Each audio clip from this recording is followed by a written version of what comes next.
Hello and welcome to another Parry's Pickups, this time from the UK. I'm back here for my summer holidays, as you may have already seen from my game room tour update.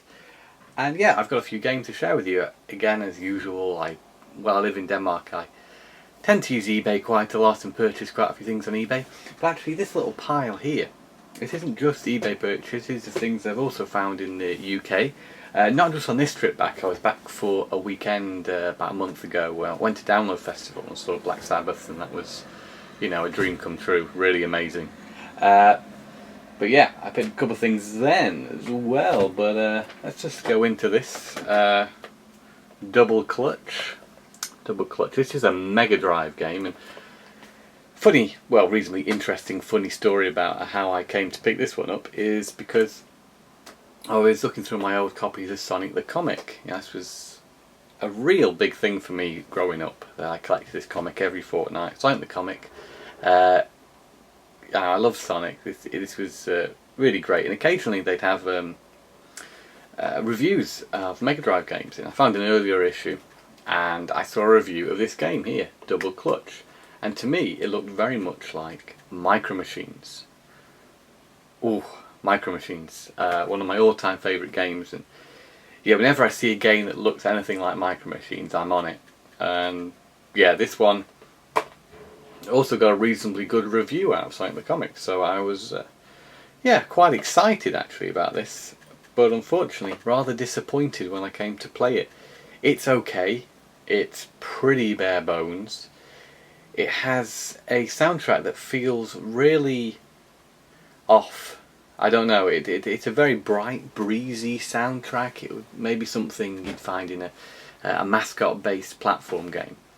Not like the intense kind of music, exciting race music you'd want in a game like this. So it was a nice piece, I could imagine it being pretty jarring to some people's ears, but not really fitting for the game. And the gameplay itself very simplistic. You are the orange car. Yeah, I don't know if I can show you on the back here. You are the orange car, the rest are grey. Yeah, try and win the race with some rather stiff handling. It's no Micro Machines, but yes, I don't know if I can really recommend this game, even if you do like Micro Machines, because you're better off sticking with that. It's a curious title, and worth noting because I don't think many people really talk about Double Clutch, so there that is. Sticking with the Sega Mega Drive, Mega Games 3, a fairly common cartridge, but a great one. It contained 3 games, that's Alien Storm, Super Thunderblade and Super Monaco GP. Now I bought this for Alien Storm, and it's really good. At first I wasn't sure about Alien Storm actually, because of I played as the male character the first time, and yeah, I wasn't sure about his weapon. It seemed I didn't have a lot of range to it, it wasn't very satisfying to use, but actually as I adjusted to the game, I found it to be really enjoyable. I mean, it's similar, it's a side-scrolling beat 'em up similar to Streets of Rage or Golden Axe. Not so far removed from that. Occasionally you'll get first person sections where it's a lot like a light gun game, and you'll scroll from left to right in a first person perspective and shoot aliens. This is whenever you go into a building. The variety of aliens in the game there's not huge variety of enemies, but what is there is rather entertaining actually, rather nice character designs, and overall the game's got a real level of polish. So I recommend that to anyone who likes side-scrolling fighting games. It's something I hadn't heard of until recently, so check out Alien Storm. I think this is probably the cheapest way to buy it as a 3-pack. You can buy the cartridge itself, but that tends to be a bit more money than this compilation. A few PS2 games here. I was in CX in Crewe the other day, and I saw a game that I'd long been curious about, and that is Nightmare Before Christmas, Oogie Boogie's Revenge. Oh, Oogie's Revenge, sorry. I was adding an extra name to that. So I played a little of this, probably only for about 5 minutes, and what I did play was, nicely done, but incredibly simplistic third-person action game with an emphasis on combat. really had the night before Christmas atmosphere. Of course, the music helps in a big way for that, and everything there was nice. The animation, the combat system, I thought at first was fairly simplistic, actually. I think there was some hidden depths to it, but I found a couple of the moves a little bit tricky to pull off. There was a move where I had to spin the analog stick around and then press a button, and it didn't always work for me. Anyway, I've only had time to give this a quick go. I will play a bit more of it, but it was very cheap, about £4 or something. I can't quite remember exactly how much, but yeah, that's that one. Sorry, my voice is going a bit there. What's up with that? Defender. Now this is a reimagining of the arcade classic. Similar concepts still apply, but this time it's in a full 3D environment. You fly around in a three-dimensional space as opposed to it being two-dimensional, and it's pretty good. I actually was very surprised how good this was. This wasn't a game I bought actually for itself. I bought a bundle of games, and this happened to come in it. And so, yeah, I wasn't really interested in this game until I played it, and the actual flying is incredibly smooth and enjoyable. Really, really good. The gameplay involves rescuing your soldiers and shooting the alien ships, and pretty much that's it. But it's good, simple, fun, very well made game. So I can recommend Defender. Ooh! Here's a game well, if you've seen my game room update, you'll know all about this game because I mentioned it. But it's FIFA Street 2. Ooh, what are you doing buying more FIFA games, Tom? Well, I just lately I've been making a conscious effort to play more football games and actually get good at them. And if you're like me, you're not very good at football games, then I'd recommend trying out FIFA Street 2 because it's 4 on 4. Yeah, of course. 4 on 4 because you got a goalie. Yeah. Football game which throws out a lot of the rules of football and presents a rather straightforward football experience with a few little flashy moves and such. And yeah, to those who enjoy some like Sega Smash Football or Mario Football, what's that called again? Is that called Smash Football? I'm not quite sure. I can't remember now. But yeah, that's great. £1.50. Oh, actually not £1.50. It's £1 for this one, and I can really recommend it for those wanting to get into football games. It's rather fun. Okay, next up we've got Poker Park 2, a game I have long been curious about. Actually, it's a strange one. It's you play as a Pokemon in this game, and you end up on an island, a Poke Park. I think it's an island, and there you can interact with other Pokemon and play games, mini games. There's quite a few of these. There's battling between the Pokemon, which is incredibly simplistic, but it's like hide and seek stuff, chasing, and very simple for kids. But the presentation is impeccable. It really is. If you like Pokemon and want to see some great 3D Pokemon action, can I say? Because with Pokemon, you used to playing them on the Game Boy and things like, and the DS and such, and it's rare you get to appreciate them in a game like this where everything's fully 3D rendered, and the atmosphere is fantastic. It's a fun game. If you've got kids, I imagine they just soak this up because it's really super. It's £10. Well, that's how much I paid for it from Cash Converters. I don't know if that's good or bad for this game now. I thought for something that was published by Nintendo, £10 wasn't too bad. So yeah, if you're curious and you can get it for that sort of price, I think this is definitely worth your while. Next up is a fun one. This is Star Fox Assault on the GameCube. This game has been eluding me for a very, very long time. And I just watched it go up and up and up in value over the years. And when I saw it for £35, you may notice this is the American copy. Here is the freeloader disc. It also came with it in the same auction. When I saw it for £35 for the two, I was like, yes, because you're going to pay at least 40 unless you get a good deal.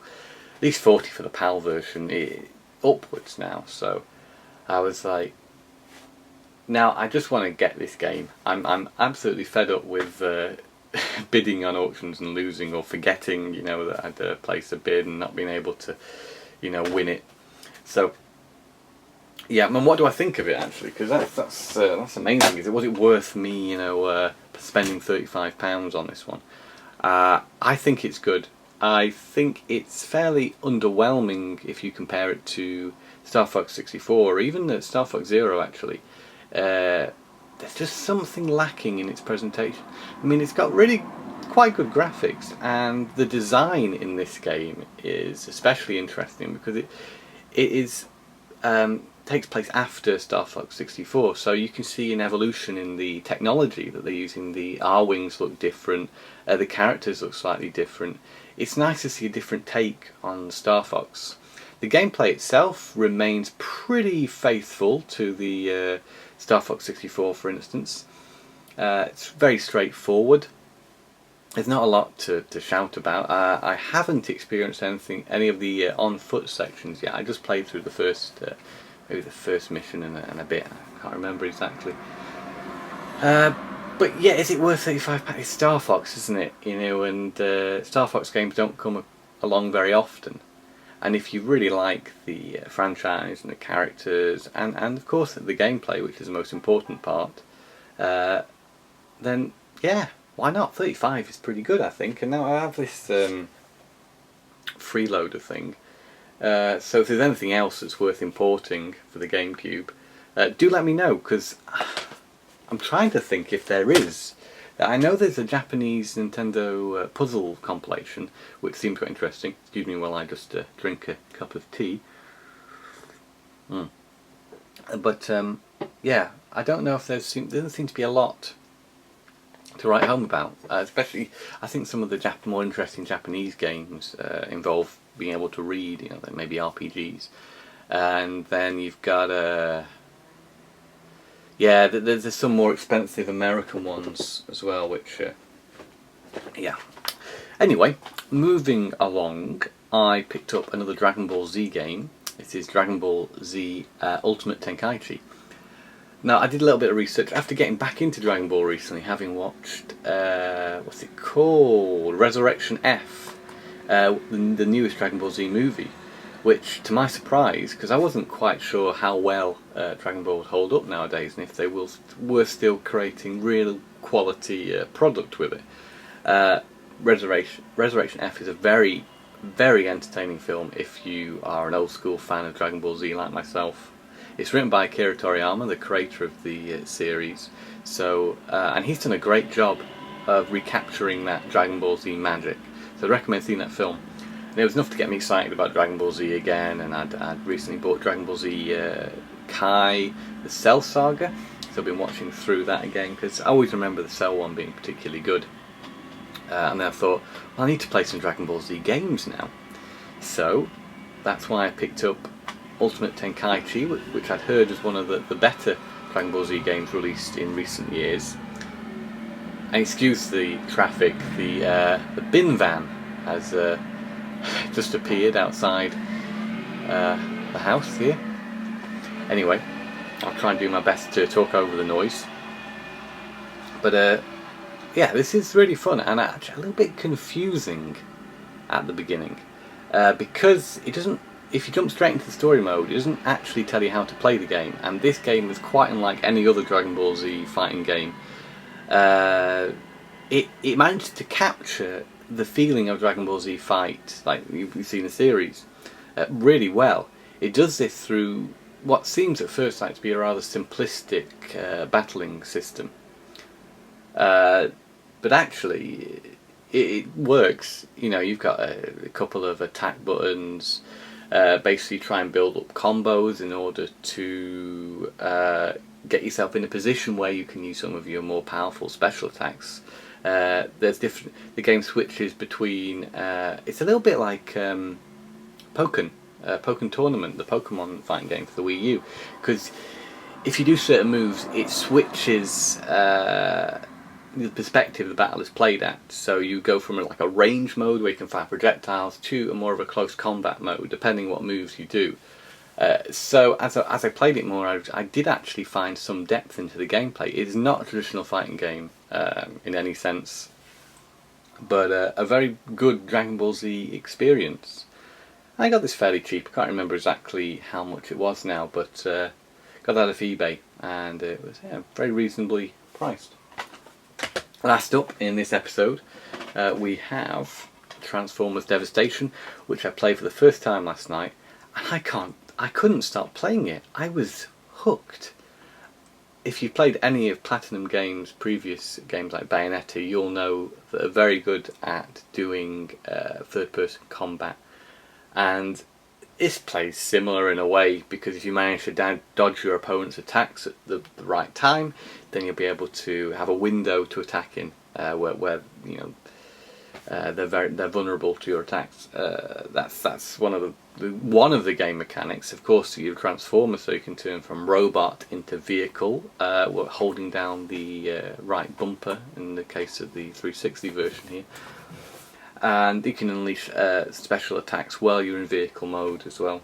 It's very colourful. It manages to capture that cartoon aesthetic like I've probably never seen a video game before, and this looks very good on Xbox 360 as well. If you were considering which version to buy and you see the last gen versions rather cheap, I'd say you wouldn't be disappointed by the way this plays, because I haven't played the other, but from what I've played of this, I can't see any like noticeable downgrades or anything like that. It's really entertaining, really fun, and yeah, highly recommended for anyone who likes, you know, fast-paced third-person action games like Bayonetta or Devil May Cry or any of those other similar titles. And that brings me to the end of what I've got for you today. There are more games to share that I've picked up recently. They're going to have to wait for another video.